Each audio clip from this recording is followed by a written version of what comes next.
friends. It's good to see you all. Let's make this a legendary night, shall we? I grew up a fighter and a hunter. When I fight, I would use rock pebbles from the ground to shatter glasses and, yes, eyeballs. Not funny, but it sure stops fighting real quick. I am a lover, not a fighter. Lucifer Archangel, not a pushover, just good at the end game.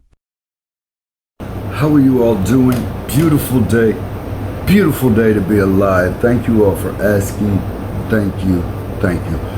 What is on my mind and what we're working with in the rest of 2026. First of all, I really want to tell people that the next part of our story is going to be about Lucifer Archangel. No big deal there. I'm going to explain why. Because we have all these stories that Lucifer Archangel just rebelled against God and just took a third of the angels in some big war in heaven. There's no real reason why. It's just there. Wow, he just didn't like God's rule, or maybe he just wanted to be God. In my story, I teach Mother Earth.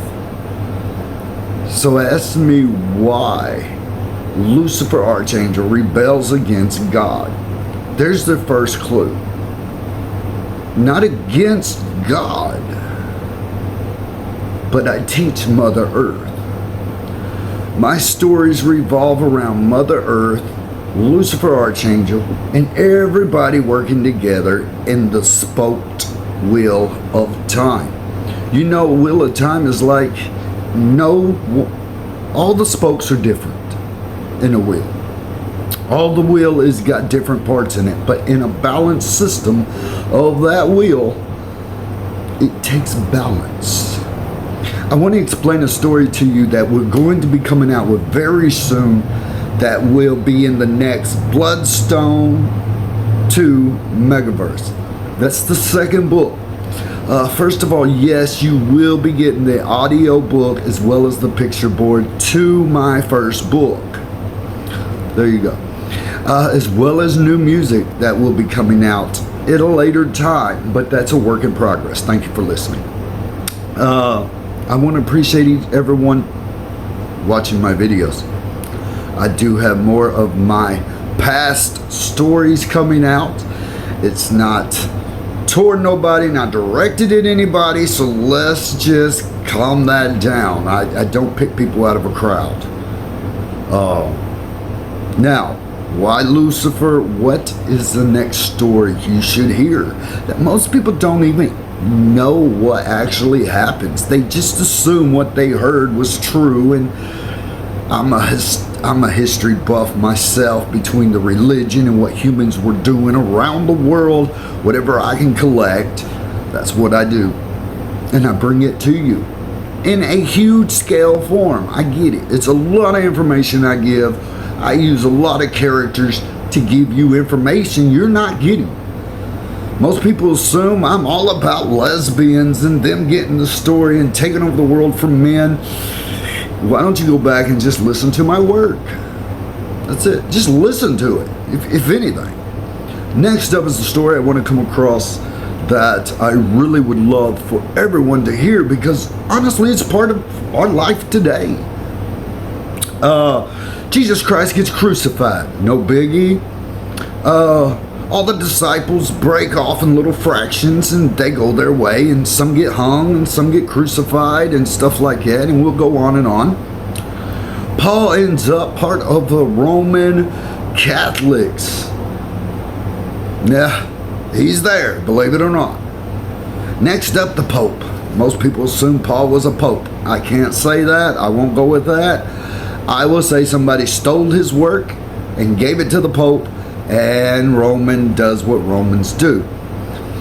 The guy who is Constantine is trying to win a war against Vikings at this time, or what you would presume is Vikings, taking over territory. They got nowhere to go. Now let's run it up real quick, just as fast as we can. They become huge for the next close to 1,400 years. They're taking in all the gold. They've built up their own golden banks. Everyone's answering to the Pope. Well, King Francis comes along, and it's somewhere around the area of 1400. Now, a lot of people know I talk about Dracula in the 1400s because part of my ancestry comes from this. There you go. So yeah, I do feel a connection there. At this time, Dracula's fighting the Ottoman Empire. So we're going to scoot all that over out of the way and get back to where we're going with Constantine of Rome, because some of my ancestry comes from there too. So let's understand what was happening. King Francis decides, hey, now let's start back at Constantine. I don't want to lose focus. Constantine, he creates the cross, not the cross, but the X. Most people say when he had the dream, go fight them and they'll win with that cross, that X. Wasn't actually Christian. It's actually known as the sigil of Samael. S-A-M-I-L, Samael, which is related to the archangel Samuel. Samuel, if you want to put it that way. Some people say the prophet Samuel is the same one. Just follow along. Next up, we have Constantine goes to these wars and he wins. He wins against everything. Rome has really done something. So between the Christian insurgents, he's using the Christians at this point, the Christians Templar, so on and so on, taking over what was so overwhelming. The Knights Templar basically kept the gold and kept saying they wasn't getting gold. Now, let's follow along. Several years go by, right at close to 1,400 years, back to the Pope and also the Knights Templar. Why is this important? A King Francis comes by. He comes into the crown and he decides, with most religious leaders, that the Knights Templar is not Christian. Whoa! Well, how many has heard that? Yeah. They're not actually Christian. They're thieves, they're robbers, they're outlaws. So here we go. Francis starts hanging them all. Then you learn of somebody known as Baphomet. You know the Baphomet. That's right, he's got the boobs and huge statue in our capital that nobody talks about. Think about it. So the Knights Templar now is the ones being arrested, killed, murdered, considered the occult, and Saint Francis, the king, is Christian. Now why does that relate to today's times? Because you would think the Knights Templar was the good people. They destroyed the Vikings and Saxons and the Saxons and on and on. They were supposedly straightened up the globe to a lot of people's theories. It's not true. But at that time there was other fights going on around the world and wars. Why does that lead into today's time? It was McDonald's who actually said they were going to come out with a Baphomet burger. Several companies had said this, and these are things I've watched on, of course, social media, as well as you have too. And I reckon they never did. They come out with the Big E burger or something like that. So it kind of makes you wonder if you put the two together, right?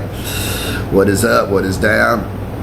In and out, yin and yang. A lot of people don't realize that. The star being turned with the point up. A lot of people don't realize that I have it up and down either way. I want to turn it because we use the stars like the Knight Templars did. Some people say, well, you're a Satanist, you're all about sex first. That's not true.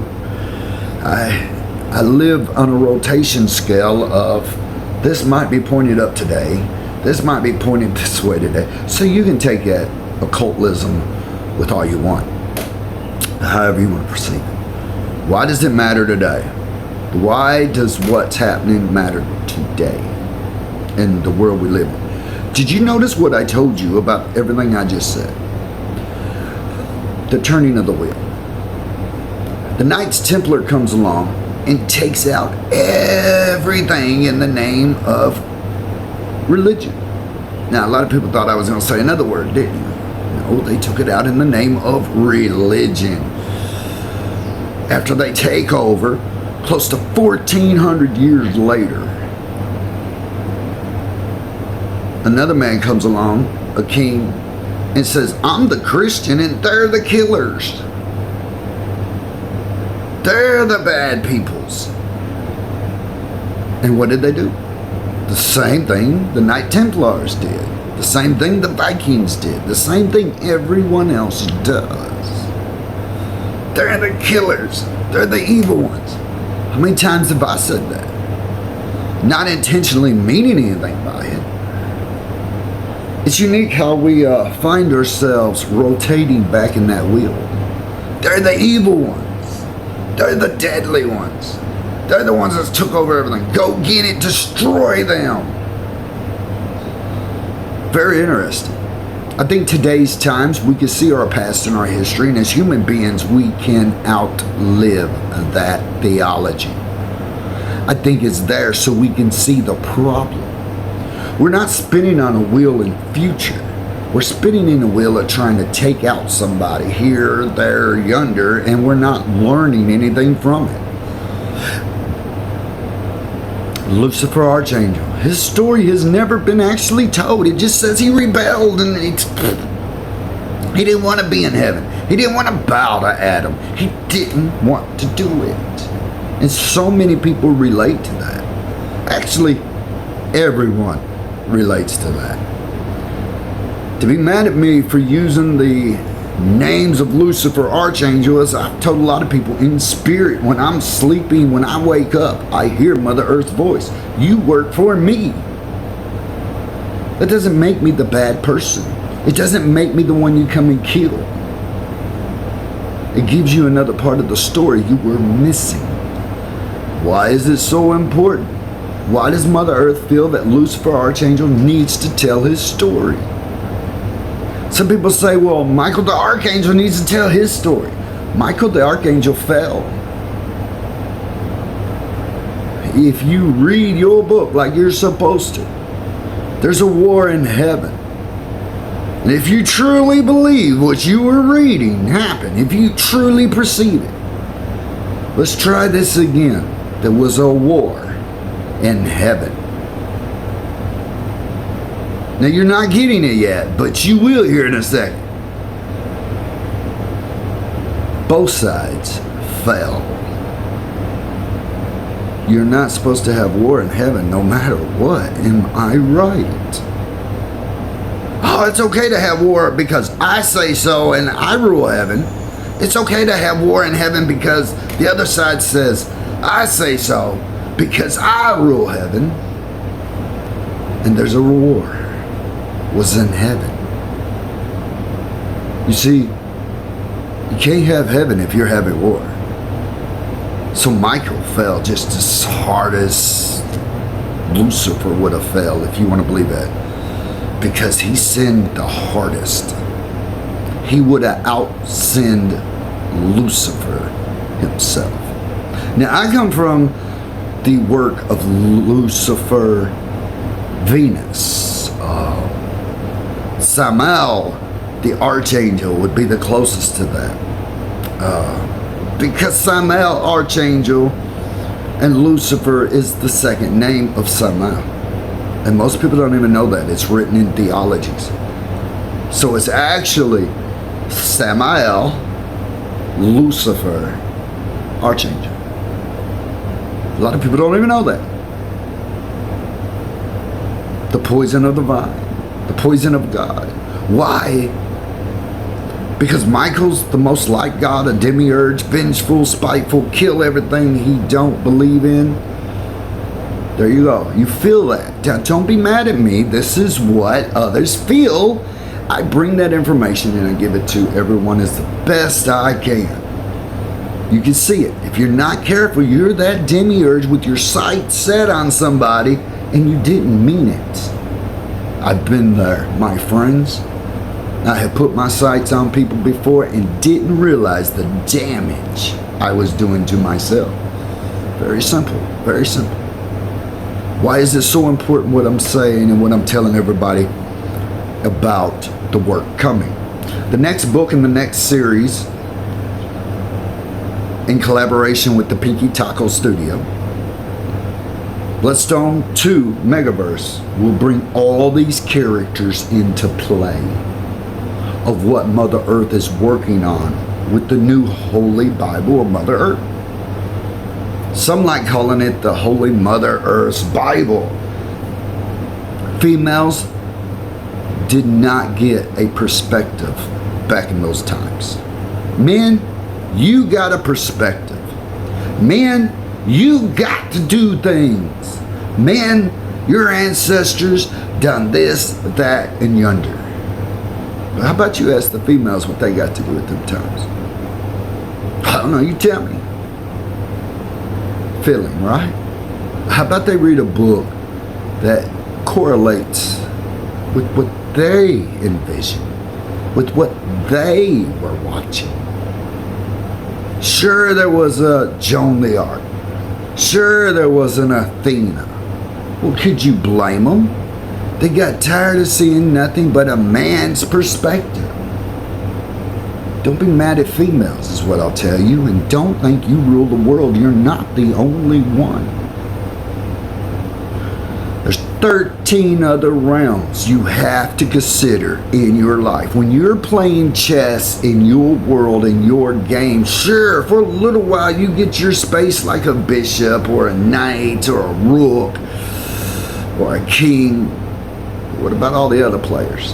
And don't forget, there's 13 other boards around you have to play with eventually. That's the best way to put that. Hope you all enjoyed that.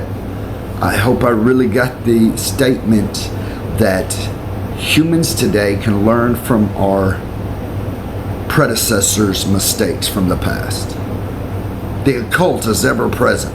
As much as the Knights Templars were the Christian Crusaders, as fast they became the bafflements, the occultists. Today, St. Francis believes is the hugest occult ever. How? Because from Britain to Spain, to China, to America, and even most parts of Russia, and trust me, I say this very well, all of Russia. If you are a religionist, you're in occult indoctrination. If you believe in something, you are using it as an occult practice. If you pray, amen, blessed be, moted be, it doesn't matter, up, down, yin, yang, you are occult practitioner. You are a parishioner. You are part of a clergy system. I was banned from churches because I preach the same thing they preach from the other side of a coin. Makes me the bad guy? No. It makes me someone well learned and educated. Yes. It destroys someone on the other side if you're not careful. I don't care how good your intentions are. Why do I feel the weight of this to tell everyone? Because we gotta wake up and stop trying to hurt each other. If we don't, who's gonna be the next huge religionist, no matter what they believe, to take over the world? I don't see Lucifer, Archangel, Spirit, and with my work trying to take over the world. That's not his job. Lucifer Archangel's job is to say, hey, doing, wake up. You're telling everybody what to do, but you yourself is ruling it. That's not how that works. It's not how it works. Somebody's going to come along and destroy your empire because you're not in the work yourself, and you know this. Somebody's going to wipe you out because the Knights Templar, let's understand this, the Knights Templar was not even doing the work they were supposed to be doing. And Francis had them, and he knew this. So what did he see that Constantine seen 1400 years earlier?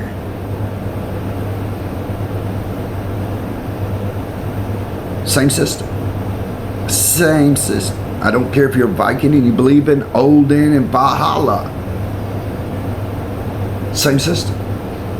You need to be doing your work. With Lucifer Archangel in the next series to come, as well as the next book, you're going to see a lot of that. You notice in Bloodstone Megaverse, Lucifer is very much in the work in every part of it for a reason. Now I'm going to ask you the next big question nobody can seem to answer. Michael the Archangel, Mr. Vengeful himself, most like God. Where's his work? You say, well, he's got this book. Stop. Where's his work and why isn't he doing it? You say, that makes no sense. Hold on. Let's think what I'm asking. You have Mother Earth who is doing her work in the universe all alone. The only planet in existence that's got life. Whether you believe in aliens or not. Until we find another planet full of little creatures like us, nano, wait it out. Wait it out. Because all you got is Mother Earth. It's everyone's home. Mother Earth is everyone's home. She's doing the work. She's doing the work. You can't say you're doing her work. You're not the hive. You are a piece of it. So let's get back to Michael the Archangel. Why isn't he doing his work? Where is it? Why haven't we seen it? Where did he go? What war did he fight? Why isn't he still fighting? Why won't he write about it? You see why nobody wants to be Michael the Archangel? Because there's no work involved. There's nothing there. But with Lucifer, there's all kinds of work. There's all kinds of work. There's all kinds of play. There's all kinds of good times. There's bad times. In between times, multi-thoughts throughout creation of where he is and what he's been doing his whole life. Where's Michael the Archangel? A war was fought in heaven. It's about as much you get out of him, isn't it? So, another part of that story, when Lucifer comes to Earth. Now, spiritually, when he comes to Earth, he meets Beelzebub, the king of demons. And they don't fight. No, they have an understanding of something. Why wasn't Michael involved? Where was he? Why didn't he? Oh, the archangels can't do anything. They're just perfect, holier than thou. Wrong. The archangels are weeping angels. Go to your math. They can't do anything. Sure, they've tried to bring out an angel series here and be good here, but they can't interfere, period, with anything you're doing. Oh, they give good advice. Where's their story at? Back to why I said what I said about Beelzebub and the demons. Asmodeus, Malekith. A lot of people don't even know who that is. Mammon. We all know who Mammon is. Money, money, money. It's there. It's there. Sure, you can go by what Solomon said. Sure, you can go by the Ars Goetia. Sure, the great keys and the lesser keys. Sure you can. And sure, they might be there. But they have no backstory. Somebody says, hey, what happened between Lucifer and Beelzebub when they met? They agreed. Whoa, they agreed. They should be fighting. No, they agreed. We are all here together. Lucifer fights for Mother Earth, not for some god somewhere. Lucifer doesn't even claim to be the great god, that demiurge. He doesn't want to be. But you've heard me say a million times, Lucifer Archangel is the celestial emperor who works with everyone, who helps everyone. He's not sitting on a throne to sit there. He's there being busy, even when the cameras go off. You all have a blessed day. I hope you enjoyed this. Hope you enjoyed this little learning that I got to soak in over the weekend and give to everyone, and the more work that's coming out this coming year. You have a blessed day. Mwah, mote be, God bless, and everything else in between. Thank you. So as we were talking earlier about we were on the fact of Mother Earth and all the things I was talking about, and I wanted to go into something very touches, and it's very touches because the next word I speak will literally floor everyone at the same time and what we're going to talk about. First of all, I'm not just a Luciferian, I'm not just a satanic, I'm not just a Christian, I'm not just a philosopher, I'm not just a professor. I tap into all the realms. Thank you, everyone. Lucifer Archangel as a light bringer, I'm going to bring you something that it is very so touches. Just to speak the word is so taboo that most people, if you speak the word in the crowded room, the whole crowd will literally go silent due to that one singular word. It's 3 letters, S-E-X. Now, why did I spell it out for you? S-E-X. So you already felt that moment. I don't care what it is. Your mind probably flashed through everything you've ever done when it comes to S-E-X. 3-letter word. As simple as Y-E-S. Why am I saying it that?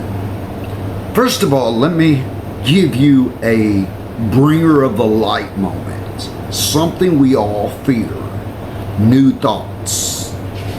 Much like the forbidden apple, you eat it. S-E-X. Now, if I say the word, you will literally get taboo in your own mind. That's mentalism, if anybody knows what it is. It's the projection. So a lot of people around me are like, he's not afraid to talk about it. S-E-X. I'm not. With anyone. Let's understand where S-E-X begins the problem. It's actually, in a lot of cases, a solution and not a problem. I am a person of, well, the relative word to that is solution, situation. Now let's move from that. We're going to put that on the back burner, as you know I like to say. And we're going to start cooking right here with S-E-X. Are you ready? Can you handle it? This is not an adult conversation. This is a humanity conversation. The first time you ever masturbated. Oh, taboo. Let's understand every human goes through the same thing. Masturbation is usually the first thoughts integrated into you. You give it. You either liked it or you didn't. it caused you fear, it caused you pleasure, it caused you pain, but it gave you healing. You see how taboo it is? All that energy just going everywhere, like turning on the light, if you would. It's like, boosh, there it goes, you know. And you're looking at it like a perspective, a light just came on in your mind. You liked it. It gave you part of a human nature. That is part of, you come out of the womb, what to expect. You see the light for the first time. You're crying for the, get it, drink your milk, eat, talk. You hear voices. You're like that animal. You don't know what to expect. In the next phase of life is usually you're learning. You end up masturbating at some point. Typically, for most people, they masturbate the first time. Not saying everyone does. The situation could be different for you. Most part, I would say 95% of all humans to almost 100 masturbate first. They're seeing it, they're observing it. Sex is ever present. It's part of procreation. Procreation, creation, life, keep on going, breeding, keeping the future rolling, sex. So as we talk about sex, masturbation, it gives you all kinds of ideas. Some people wake up from it and they start looking sexy and hot and gorgeous, and they want people to look at them because they're having either flashes or aggressive deja vu, or who's looking at me and me looking at them type thing. You start feeling that stuff, and a lot of people are like, why does people get so taboo over it? Next, we want to stick as parents. We want to, best word to describe, give children a foundation to work with. Most people use religion because they're too lazy. Hear me out, not picking on nobody. They'll say, well, you got to believe in the Bible because it tells you the 10 Commandments. You follow them. This could have the reverse effect. What is up, what is down? It can have the reverse effect in your mind.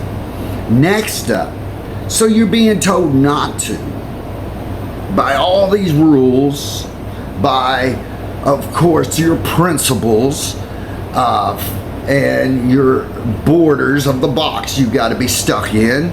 And most people's going to break out from that because nobody can tell you how to masturbate. Nobody can tell you how to have an orgasm. Follow along. sex. You're going to find out once you've explored all these options as a person. We all did it as humans. We've explored all the options. We're like a bringer of light in our own minds. There is where sex and Lucifer come together. This is where Satanism and sex comes together. This is where Christianity and sex comes together. This is where all the zodiacs and everything come together as humans. You see what I mean? So sex, for me to say the word is so taboo. Most people just shut it off because they don't want to remember. They don't want to hear it. It's too taboo. Don't explain it to our kids. We'll explain it to our kids, but yet the world's explaining sex to your kids on your TV screens, your social medias, and I give you the principles and the fundamentals of what you're experiencing. When other parents hear this, they can take this knowledge to their kids the way I did mine with the birds and the bees and gave it to them. Okay? This is how I did it. It may not be how you do it. That's how I did it. So the first time you get your own partner, because after you've had masturbation, I can't tell you how your DNA is going to think. I can't tell you if you thought this partner, that partner, just females. For me, it was just females. Everything else is like, it's just, I just like females. Can I like females? Thank you very much. I like adult females. Thank you for that. Now, let's move on. SEX. What else am I going to say? So as you take on your thought processes of your partners that you're looking for, looking at, and most everyone I've ever met, I like this person, I like that person, I like black-haired people, girls, females, or I like silver-haired females or red-headed. You see what I mean? Your mind does this, and if you're a female listening to this and you like men only, you like this color, that color, this color, you just on and on. Your mind is constantly a virgin. Hands up. Your mind is constantly virgin. You get with a partner, you love that partner, and you might be faithful to the end of time. You both might die in the same situation, and you go on. Follow along. But chances are, at 99.9% people, that doesn't happen, okay? And let me throw in an extra 0.9. Just saying. SEX. What's the first thing your mind's thinking? Freedom. I can choose whatever I want. You're a virgin again. In the real world, so many people have divorce and marriage because their mind is not concentrated on just that one person and the other person concentrated on them. You're constantly battling back and forth because not only do you look at others, but they are too. So when you bring out a word like pinky taco, which is taboo-ish, you're also bringing in the word sex. You remember your masturbations. You remember your partners. You remember. I'm the guy who says your past teaches you. I know that there are people who have had so much trauma in their past. I have too. Not the only one. That there are things I don't want to look at in my past. I don't want to remember, but I do. Why? Why? Because it teaches me what I like and what I didn't like. It teaches my mind where to go and where it doesn't want to go. Why sex? Because we're constantly procreating. We're constantly artists making new things so we can satisfy the mind, even if it's for ourselves and not for everyone else. We're thinking of something new, different. We want that. Everybody wants the brand new car coming out. Everybody, don't say you don't, everybody wants it. They want the next best thing. Everybody does. You're not the only one. SEX. That's where it starts as a light bringer. When you contribute your life with procreation, orgasms, it brings a light into you. It brings a thought process that takes you outside the box, most of the time of religion. You can put it in a box, but chances are that box is going to boosh everywhere because you can't contain it. You can't do it. So how do you get by it? You don't. When you masturbate, your mind changes thought processes very quick. Very quick. When you change partners and you take on their DNA or part of their energy, your thoughts change. Your perspectives, your purpose, procreations. Some females say, I'm only going to have babies from one man. And chances are they end up with several different ones from different men. And you see what I mean? You get to decide your SEX. That's how taboo this is. You get to decide for you, whether anybody knows it or not. This is why so many people find what I teach about, when they give it time, they're like, he's not teaching you to go do something bad. He's telling you something you relatively already know. You just haven't opened the window in your mind to explore yourself. I've always said this, and it's one of the reasons churches don't like me the most. This little phase I've said 1,000,000 times and put in my books, put in my work. How can you love even your own mother?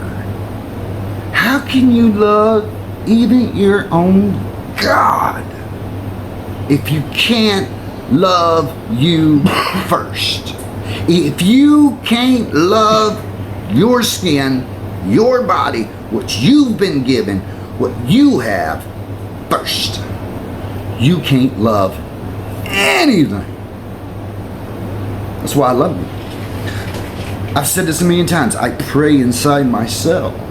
I talk to my body parts. I used to shut it off. I hate my stomach because it's giving me cramps, or I hate my head because I got a bad headache, and God, do something.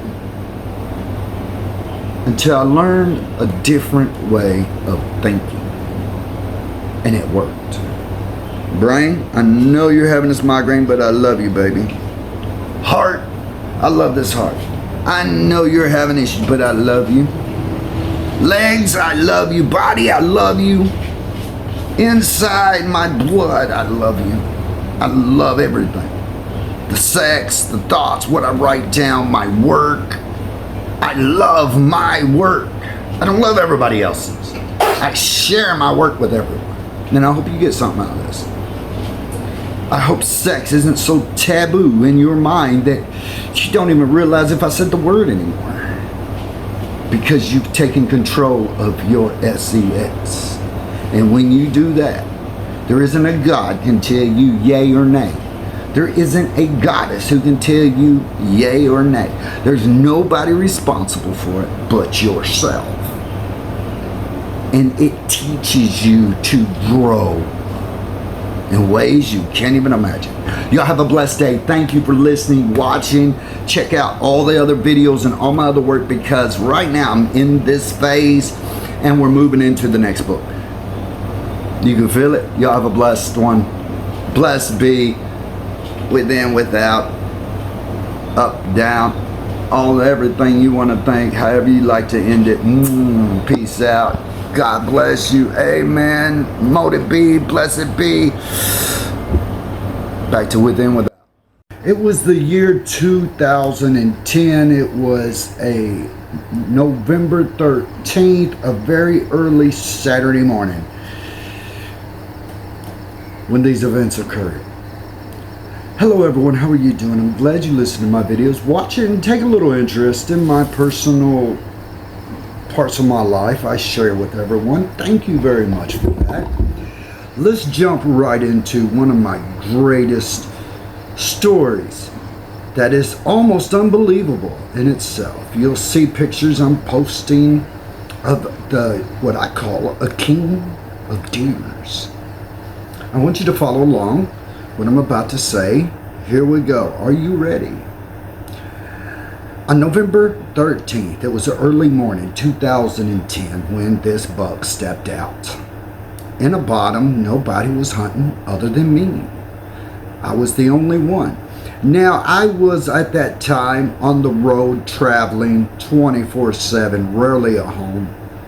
And hunting, I've killed 1,000 animals and I ate them. I'm one of them that are old school. If you kill it, you eat it. If you're a hunter and you're part of doing it by the books like I am, you kill it, you eat it. It's not just a trophy, ladies and gentlemen. It really means something. Now, I hadn't been around the bottom that much. I had put food out a time or two, but that early morning, I had a setup on a semi-trailer. At the end of that trailer, I would lay down, have my feast, whatever I wanted up there in my little blind. And that morning, let me take you on through. So some fawns come out to play, 2 or 3 of them, and I want to recollect it was 2 of them. Then 3 does stepped out. 2 were older and 1 was younger. And then I had heard stories of a big buck running around. Had probably at least a 20-point buck at that time. Now, a 12-point stepped out. Now, I had a couple of 8 points, but I was ready for something bigger. Do you know what I mean? And I was really hoping for it. I kept having these flashes. I would see a huge deer. Well, that 12-point stepped out, and then an 8-point stepped out. And they're all in the bottoms playing. Now, those that know how much a deer weighs, they're not very heavy of an animal. They're not. So I put my sights on, of course, naturally, the 12-point. And I was thinking 12, okay? When something else happened. What happened? As I was getting ready to pull the trigger, I heard a grunt. In other words, a deer calling to the females. And about that time, I swore I seen a tree come walking out of them woods right at the corner edge. And it stopped and looked right toward me. Now, I know it didn't see me because I did not spook it. And when it stepped into the field, literally at almost close to 200 yards away, you could hear it when it walked. I mean, maybe I'm exaggerating a little bit, but as big as this deer was, I'm not exaggerating all that much. And when he walked out, all the other deers backed off. It was just an impressive sight. Because I'm going to be honest with you, this deer was only 9 points. But his points are like this big around. Pretty huge, ain't it?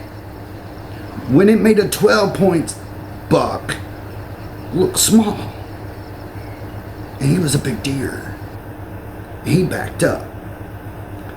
Now, I was, of course, naturally in your mind at this time, you're hunting and you're, you know, like, you skip a heartbeat trying to decide what should I do. Because I'm watching a monster walk into the middle of a field amongst all these other deers. Tall, huge, impressive, no fat, very little fat. And you're thinking to yourself, which one do you take? Because not only did I wonder if I want the 12-point, that he stepped between me and the gun. You see what I mean? I'm shooting a 308 competition, 150 grain gun. And for those that know what that means, you know it's specially built for one reason. Let's move forward. So as I'm debating on whether to shoot this big monster of a buck, it decides at this time, the next thing to tell you is a doe hunkered down. And he was up there doing what a deer would do. Now, as a dude to a dude, I couldn't shoot that deer. Not at that time. Come on, ladies and gentlemen. A lot of people say, yeah, I'd have done it before he got up here. Didn't know what he was up to, but he was up to it. And when he gets off, the other doe that was of age was hunkered down too. He went from one right to the other one. The other buck's just sitting there eating like it's no big deal. This ain't nothing new. And I'm going, what? He gets off that deer. That's when I pull the trigger right through the heart. Now, I grab my four-wheeler, and let me take you back. Before I get down, I want to make sure, as any hunter would, if it's moving. It was not moving. The deers actually didn't hear me very well. They heard the pow because they humped a little bit, and then they look, and the deer's laying there. And they actually walk up, and they all kind of gathered around him in a weird moment. I thought that was creepy. So as I start getting down the trailer to get to my four-wheeler, to go out to this bottom there, that's when they noticed me coming toward them. I got down there, and I went to looking at this deer. Now, it was pretty heavy. I'm not going to lie to you. I had to get some people. I had to go back and get more people to come help me get this deer out of this bottom. After field dressing it, it was so massive. And you're asking, how massive was it? After field dressed, it weighed 275 pounds. That's processed meat. I ended up with 275 pounds of processed meat.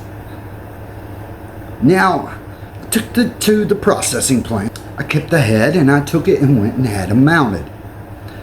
I really found his story to be impressive. The processor, after processing, I go to pick up this meat. I mean, the bill was outrageous. You can imagine back in that time, I'm like, come on, he's just a deer. And the guy said these words to me. He said the game warden come by and checked everything. And he said, I wish I could have turned in my records, had waited to turn in my records, because this deer is the biggest I've ever in this area of Grace County. The weight, the size is massive. That was 2010. But I had his head at the taxidermy. The game warden knew this because he called me and said, hey, I want to tell you, this deer is not going to be in the records. But I want you to know, you probably killed the biggest one, size-wise, out of Grace County. I want to see the head when you're done. 2010. The taxidermy calls me to come by and see the deer working on it. And a lot of people around the area had heard I had killed a massive deer. Let me explain the rest of it. As I go to the taxidermy, and why I give this deer that title, King of Deers, because I took it to somebody in Tennessee who was well known. And he sat me down and he said, I have done a many of taxidermies. I have stuffed a many of an animals and deers. He said, I literally had to add almost $200 worth more of clay to the mound. He said, I know it probably don't mean much to you, but I wanted to tell you what I found because I really enjoyed doing this deer. Out of all of them, this one, I want you to know, if you leave it with me, you want to pay for it. I'll even give you some to boot for it. He said, this is what I found with your deer. Are you ready? He said, I found no skull fractures in this deer. I found it to be a perfect, almost to the precise measurements, and the crown to be almost perfect match for both sides. The only difference is 1 point out of place. This is a 9-point buck. I was amazed at what he said next. That he almost thought about ordering an elk head, baby elk head, to try to put it over it. Because he didn't know what to do with it. It was so massive. Its size and its girth compared to the other ones. He wanted me to explain my hunting and how that story went down. And I explained it to him. He's not a very old deer. Maybe 4 or 5 years. I mean, maybe. He said, I found no skull fractures in this deer. Very little crack in his crown. His crown was smooth not eat up, not very little scars on it. If he fought, he didn't fight hard. And I said to him, I said, the processor told me after bone, skin, and everything, he assumes the deer would weigh right at 350 pounds. And he said, I believe he weighed that much, at least. There was no fat on that deer. He was huge. He was massive. Now, as you see in the other pictures and videos of what I'm showing you here next, I want to take your story to back 2010, and I get him back here with me, and he's a monster. You know, he takes up half my 8-foot walls. His rack just impressive. It was almost like not too tall, not too short. You know what I mean? Just about right. The guy says he has great measurements all the way from the broad hinds. I mean, he just went on and on. I was wanting my deer, okay, just to be honest with you at that time. And he said, I want to title it the King of Deers. He said, I've done some big deers, but this thing is a monster. And, you know, that's what he was telling me. So there you go, giving you that. After I get the deer back, there are several farmers around who I know that had come to see this deer. One of them farmers come to me to tell me what he knew about this deer. Now, you know, where I killed him at, you know, it's family ground. And he believed that. He said, but that deer had traveled a long distance. And he told me, he said, one day I was out working on my tractor. And he said, I seen probably close to a 20-point buck. And he said, I've been a big deer hunter my whole life. And he said that buck was atypical. It was a huge rack. He said, and it was, you know, raking out some limbs out there and stuff. And he said, I witnessed this buck come out of the woods. I mean, he said it gave me chills to see this buck step out. He said, and they looked like they were going to naturally hook up and fight for the territory. He said that 20-point buck put his head down in the motion to fight. He said, me and my workers were watching this. We had stopped to see what these deers were doing. He said that at least 20-point buck put his head down and come at that deer. He says, I know it's that deer because it's so big and its rack has a perfect crown. He said when that deer put his head down, they smacked. And the 20-point just caved to the ground. It was like he knew how to hit that deer. And boom, right to the ground. He said the deer got up, started wobbling around, and that deer just stood there like, come on, come on. I was impressed by that story. Very impressed.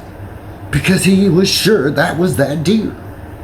He said because when I used to hunt, also the part that he told me was, I would have took that deer, not the 20-point, because I seen what that thing could do to something messing with him. Big old boy. He said, I actually wanted to think it was some type of crazy hybrid for a whitetail. So let's go into the other part of my story, shall I? Ate the deer. I've ate a lot of my deers. Sometimes when you eat your animals, your mind will go into a thought process like them. Does that make sense? If you don't, I understand. But for a lot of us, we're eating the animal. We get a sixth sense about things. I literally gave up hunting. I didn't feel like hunting no more. I really didn't. I felt like I had took a protector. I took somebody from his family. That's how I felt. That gun has not been used to kill anything since. Target practice, yes. But do you see what I'm saying? And something many years ago I said to that deer, I will find a way to put you back into the wild. Hope you enjoyed the video. There he is, living life and enjoying the best way I could put him back with his family, the only way I know how. I hope you enjoyed the video, and thanks to AI, because in a weird way I got to make that happen for him again. And in this video, AI did it right. You notice how big his rack was compared to the others? He don't have many points, but his measurements is well off the charts even to this day. When people see him, they're like, what kind of deer is this? He was real. And I'm for sure there's other big ones out there. But that's my story. Share with each and every one of you. Have a blessed day. Thank you for listening. Mwah! Everybody have a wonderful time. Thank you.